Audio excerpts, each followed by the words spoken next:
ছাত্র জনতার বিক্ষোভের মুখে বাংলাদেশের প্রধানমন্ত্রীর পদ থেকে সরে দাঁড়িয়ে শেখ হাসিনা ভারতে আশ্রয় নিয়েছেন। তার দেশত্যাগের পর একটি অন্তর্বর্তীকালীন সরকার দায়িত্ব গ্রহণ করেছে। এই রাজনৈতিক পট পরিবর্তনের পেছনে যুক্তরাষ্ট্রের ভূমিকা রয়েছে বলে অভিযোগ উঠেছে। তবে মার্কিন পররাষ্ট্র দপ্তর এই অভিযোগকে সম্পূর্ণ মিথ্যা ও হাস্যকর বলে প্রত্যাখ্যান করেছে। মঙ্গলবার মার্কিন পররাষ্ট্র দপ্তরের নিয়মিত প্রেস ব্রিফিংয়ে principal deputy spokesperson Vedanta Patel বলেন, শেখ হাসিনার পদত্যাগে যুক্তরাষ্ট্রের কোনো সম্পৃক্ততা ছিল না।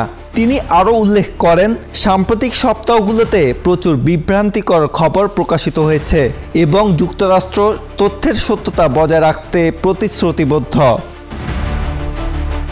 হোয়াইট হাউসও সোমবার একই ধরনের বিবৃতি দিয়ে জানায়, বাংলাদেশে সরকার পরিবর্তনে তাদের কোনো ভূমিকা ছিল না। তারা এই ধরনের অভিযোগকে পুরোপুরি মিথ্যা বলে অভিহিত করে।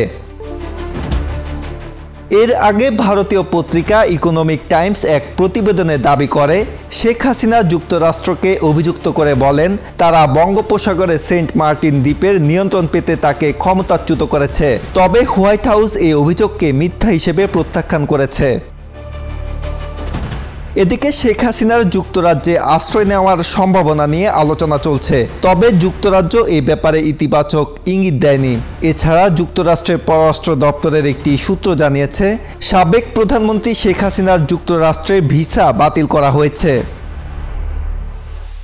আজহারুল ইসলাম, বাংলাদেশ প্রতিদিন।